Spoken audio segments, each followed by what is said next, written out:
Alright, guys, so like I said earlier, my focus of this week is going to be on passing and dribbling, but mostly passing.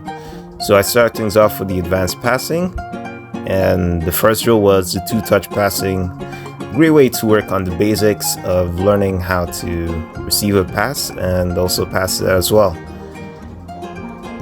And going off what I learned earlier from Alex, I received the ball from the same way I passed it basically, to better control it.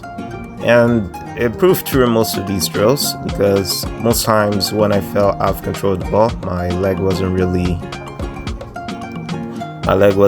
the same at the same place I passed it. And I applied that to later drills like the safe side passing and turning. Basically doing the same thing, but adding a twist of turning to the opposite direction so that the defender, to imitate a match-like scenario, leaving the defender guessing after each turn. And the next drill was the run-on passing. A simple one-touch passing as I run through each part. Yeah, this was the hardest by far, not gonna lie. Each time I tried to receive the ball, it would either be too much or I'd have to take a second touch. One-touch passes are really hard, honestly. Players like Sergio Busquets and great passes like Iniesta kind of make it look easy, but by no means it isn't. But hey, once I master it, I master it. And the last drill was the one bounce wall pass.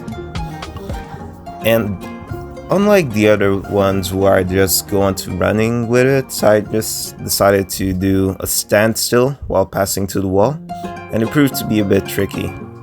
But the great thing about this drill is that it actually improves your touch as you try to keep the ball. It forces you to use different parts of your legs and head, and another part of the body to try to keep the ball. So it's a great way to improve ball control.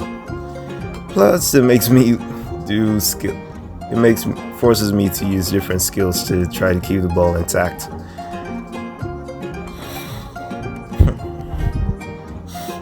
The highest I got from doing this was probably about 15, so I'm gonna build on that. So the next drill I'm gonna do tomorrow, which is gonna be this, I'll try to get more than 15.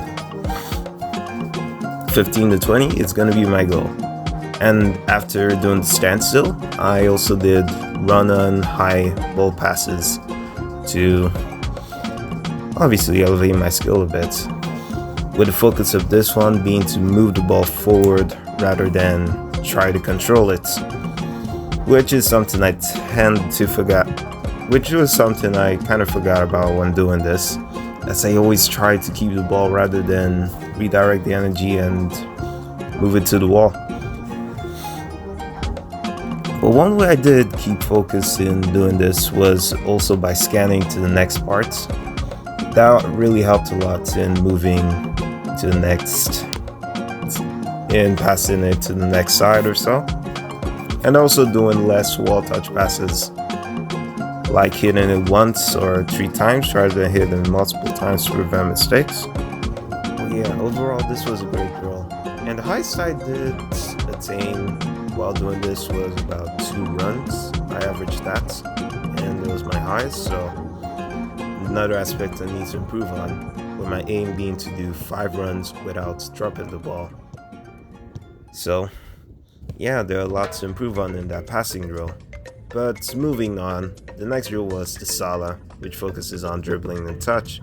And the first drill was dribbling in angles, just dribbling with the inside and outside of my foot. Pretty simple and effective, essentially.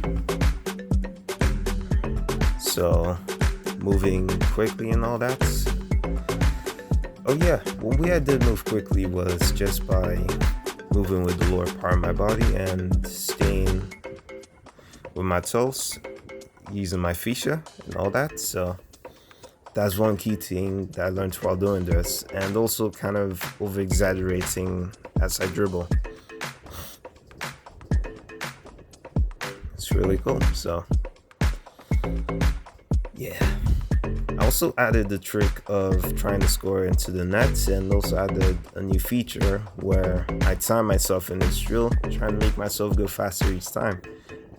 Kind of ways to challenge me a bit in these drills and not get too complacent. And in the finishing, I just simply try to follow through with my shot and all that. So after that, I did the inside cuts. So I just did skills that involved me using the inside of my foot and all that.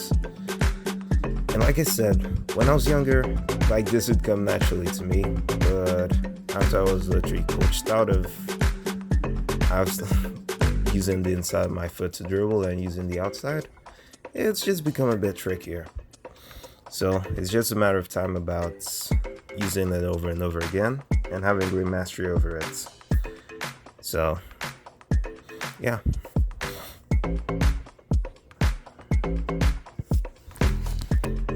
And I also added the trick of scoring and the timing one as well to challenge myself a bit and all that. But one thing I think I could have improved on here was having the lower center of gravity. My finishing was great, especially that last one I did, where I blasted it with my toe. But yeah, great drill, but still some things I need to improve on, like having the lower center of gravity and using my fascia. And for the strikes, I use different part of my foot because I noticed each time I shoot, I mostly use the side of my foot, which is good in some scenarios, but most times I do need to use other parts like my toes and using it in a curler style and all that. So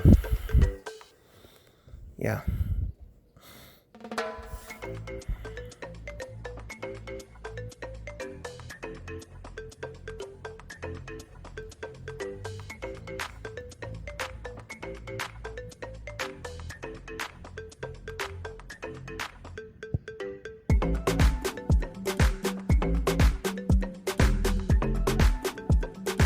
Alright, so the next drill I did was the freestyle drill, where like the other ones, so I just use the inside of my foot. I'm doing it here, but with more obstacles to depict a match-like feel, where I can do different skills at different times and also change pace quickly. And of course, adding the parts where I finish it off. And looking back at these, I kind of noticed that it only took me less than 2 minutes in each drill in actual time, where I did it for mostly 5 minutes. And that is kind of true in most matches, because most of the times, like, soccer players don't actually play until the 90 minutes because of like time wasting, injuries and all that, or the game being stopped. So yeah, that really depicts it.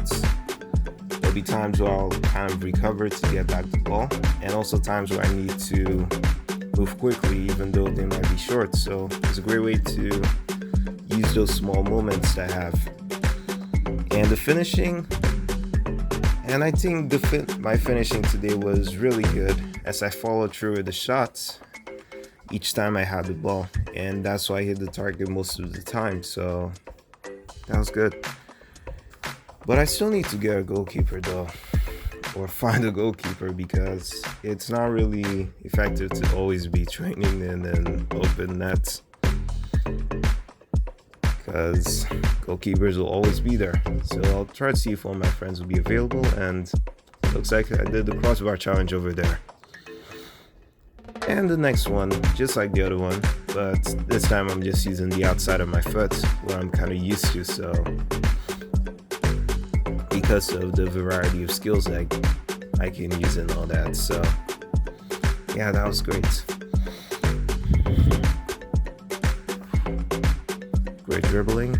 Oh yeah, and I also had to do more repetitions for this one. In the previous drills I only had to do, or on the inside one I only had to do 6, but for this I had to do 8, so more time and more means to really go fast and all that. But the finishing, not so good. It really went wide over there. But let's see if I do better here. Get past one, get past another. Turn. Body feint. Go. Go. A 360. And that's what I kind of noticed. I mostly do 360s. It just kind of became natural to me at some points. And I dribble again. 360. Much better this time. Body feint. Another body feint. Turn. Shoot. And this time I score. Not so great, but much better. And it took me less time this time, so I just hit 10 points. But anyways, rules like the 360 kind of just came natural to me due to me like doing them over and over again. So hopefully I can actually do that in a match there. Because that's the thing, no matter how much I train, if I actually do other 3 hours in a match, I might not be as good. So I also like important to at least play matches in between after you train. As you train, because it kind of makes you feel less nervous and also helps with the mental side if you actually play a tough game. So yeah,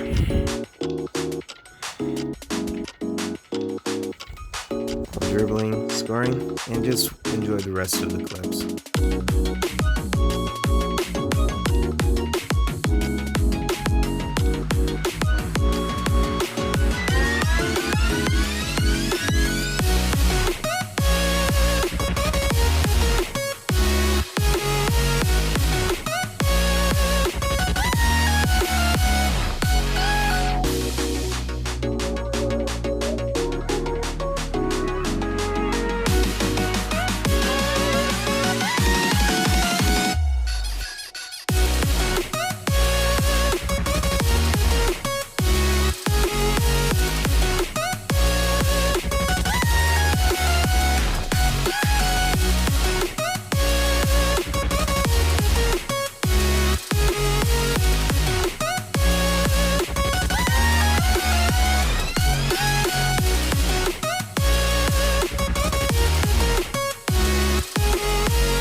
So yeah, that was essentially most of the drill. Had a good session today. So I just had to rush back home because I had a job interview. But anyways, that was a good session. Now, time to just look back at the leaderboard and all that. So, adios.